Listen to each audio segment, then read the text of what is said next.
यूबिक्यूशियस, ठीक है। तो smartphones have become ubiquitous in modern society, almost impossible to avoid.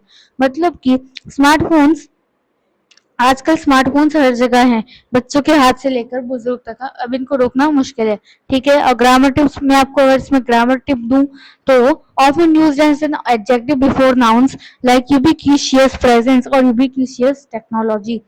इसका मतलब है कि हम लोग इनको एडजेक्टिव से पहले या फिर नाउन से पहले भी यूज करते हैं, जैसे कि यूबिक्यूशियस प्रेजेंस यानी कि हर जगह पाया जाता है, या फिर यूबिक्यूशियस टेक्नोलॉजी, इस तरीके हम इसको यूज करते हैं। तो ये था वो पहला वर्ड। क्या इसको पढ़ेंगे, क्या प्रोनाउंस करेंगे? यूबिक्यूशियस, यूबिक्यूशियस, ठीक है। Next number word number 2 is ephemeral, ephemeral. अब इसका मतलब क्या होता है? इंग्लिश में इसका मतलब होता है lasting for a very short time, मतलब कि बहुत कम टाइम के लिए रहने वाला, या फिर शॉर्ट लिव्ड, ठीक है, ये बहुत कम समय तक रहता है। एग्जाम्पल है the beauty of a sunset is ephemeral but leaves a lasting impression, मतलब कि सूरज ढलने का नजारा सिर्फ कुछ मिनट का होता है पर याद हमेशा रहती है, ठीक है। आप लोगों ने सनसेट तो देखा ही होगा, ठीक है। तो सनसेट ढलने का जो टाइम होता है वो बहुत ही लिमिटेड होता है, लेकिन उसमें जो इन्वायरमेंट बन जाता है वो बहुत ही सुकून देने वाला और बहुत ही ज्यादा अच्छा लगता है। तो इसके लिए हमने यहाँ पे वर्ड यूज किया एफेमेरल, जिसका मतलब होता है lasting for a very short time, यानी कि बहुत कम समय तक चलने वाला। Word number 3 is conundrum, conundrum, ठीक है। इसका क्या मतलब होता है? A confusing and difficult problem और क्वेश्चन, मतलब कि मुश्किल और कंफ्यूजिंग कोई प्रॉब्लम होती है तो उसके लिए हम इसका यूज करते हैं काउंट रम, काउंट रम। एग्जाम्पल क्या है इसका? Navigating the complexities of climate change presents a global conundrum for policy makers, मतलब कि क्लाइमेट चेंज एक ऐसी प्रॉब्लम है जिसका सिंपल सोल्यूशन ही नहीं मिलता, ठीक है। कभी भी बदल सकता है क्लाइमेट, तो वो जो क्लाइमेट के डिपार्टमेंट में जो लोग काम करते हैं उनके लिए बहुत बड़ी समस्या है ये। तो इसके लिए हमने यूज किया काउंट्रम, ठीक है, a confusing and difficult problem या फिर डिफिकल्ट क्वेश्चन, ठीक है। लास्ट वाला वर्ड बहुत ही ज्यादा इंटरेस्टिंग है, इसलिए वीडियो में एंड तक जरूर बने रहिएगा। अब बढ़ते हैं वर्ड नंबर 4 पे, जिसका नाम है अलैक्रिस, अलैक्रिटी, अलैक्रिटी, मतलब ब्रिस्क एंड चीयरफुल रेडीनेस। क्या मतलब हुआ इसका? इसका मतलब है जल्दी और खुशी से रेडी हो जाना, मतलब सपोज कीजिए आप किसी पार्टी में जा रहे हैं या फिर कोई अच्छी चीज हुई जिसमें आपको जल्दी से पहुंचना है तो आप जल्दी और खुशी से रेडी हो जाते हो। एग्जाम्पल क्या है? The team responded to the urgent client request with impressive alacrity ensuring a shift resolution। मैं कुछ समझ नहीं आया मुझे भी, मैं आपको बताती हूँ, हिंदी में बताती हूँ। The team responded to urgent request with alacrity, इसका मतलब है कि टीम ने तुरंत और खुशी से काम स्टार्ट करवा दिया, ठीक है।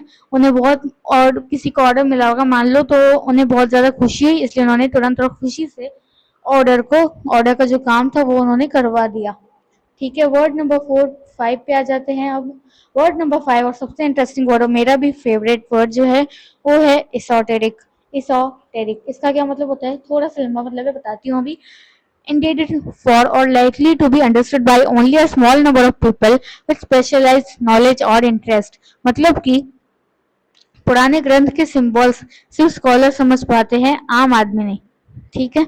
इसका अगर सॉरी मैंने वो बोल दिया, इसका मीनिंग बताऊं, सिर्फ छोटी सी ग्रुप को समझ में आने वाली चीज, जो बहुत कम लोगों को समझ में आती है, ऐसी चीज। अगर मैं इसका एग्जांपल दूं तो the ancient text contained esoteric symbols and language understood by only a few scholars, मतलब पुराने ग्रंथ, जो पुरानी चीजें होती है, जिनके जो सिंबल्स होते हैं वो सिर्फ स्कॉलर्स ही समझ आ पाते हैं, हम जैसे आम आदमी वो समझ नहीं पाएंगे। अगर मैं आपको इसमें ग्रामर टिप दूं तो adjective typically use to describe specialised knowledge topics और लिटरेचर, इसको हम एडजेक्टिव के रूप में भी यूज कर सकते हैं। तो यही तो वो 5 सिंपल सिंपल छोटे छोटे वर्ड जिसमें जो आपको नहीं पता थे लेकिन आपके आसपास वाले लोग ऑलरेडी इनको यूज कर रहे हैं और इंग्लिश में फ्लुएंट हो रहे हैं। अब एक क्विक समरी या बोनस ग्रामेटिक कह लो, तो मैं बताती हूँ आगे इन सबका एक एक करके मतलब क्या है, ठीक है। So first is integrating advance word seamlessly, इससे आप हर एक वर्ड को आराम से बिना किसी झिझक के बोल सकोगे। तो फर्स्ट इज कॉन्टेक्सचुअल इंट्रोडक्शन, ये तो स्लाइड तुम्हारी, ये स्लाइड में बताया गया है कि इंटीग्रेटिंग एडवांस वर्ड सीमलेसली का पार्ट है। इसमें 3 मेन पॉइंट्स दिए गए हैं, ठीक है। इसमें 3 मेन पॉइंट्स है जो मैं आपको एक-एक करके बताऊंगी।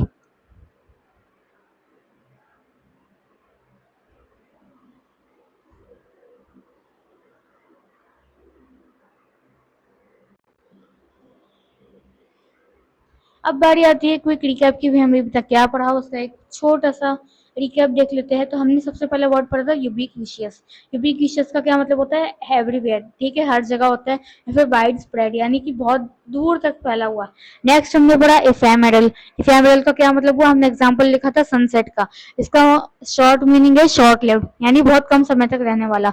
नेक्स्ट इज काउंड्रम, मतलब कि डिफिकल्ट प्रॉब्लम या फिर पजल भी कह सकते हो। नेक्स्ट हमने पढ़ा एलैक्रिटी। एलैक्रिटी का मतलब होता है ब्रिस्कनेस या फिर ईगर रीडीनेस। और last but not the least मेरा फेवरेट एसोटेरिक का मतलब हमने समझा स्पेशलाइज नॉलेज।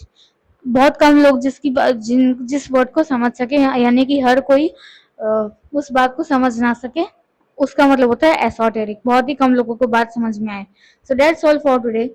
आई होप आपको आज की इस वीडियो में बहुत मजा आया होगा और इस वीडियो से आपने कुछ ना कुछ नया तो जरूर सीखा होगा। इन वर्ड्स को अगर आप यूज करेंगे तो आप अपनी इंग्लिश को नेक्स्ट लेवल तक पहुंचा पाएंगे। डेली प्रैक्टिस, मैंने पिछले वीडियो में भी यही कहा था, practice makes a man perfect. आप जितनी प्रैक्टिस करोगे उतना अच्छा रहेगा। इमर्सिव रीडिंग पढ़ते रहिए। बुक्स से एक is a very gift, is a very special gift to us. Book भले ही ब्लैक एंड व्हाइट होती है लेकिन हमारी जिंदगी को रंगीन बना के छोड़ती हैं। इसलिए आपको जब भी टाइम मिले आप बुक्स पढ़ा करें। Books is a very inspirational book, ठीक है। बुक्स बहुत ही ज़्यादा इंस्पिरेशनल है और साथ में आपको सीखते रहना है, क्योंकि सीखेंगे नहीं तो कुछ होगा ही नहीं, ठीक है। तो यही 3 टिप्स है जिससे आप सक्सेस आसानी से पा सकते हैं। Keep learning, keep smiling and keep practising. मैं मिलूंगी आप लोगों से डे नंबर 37 में।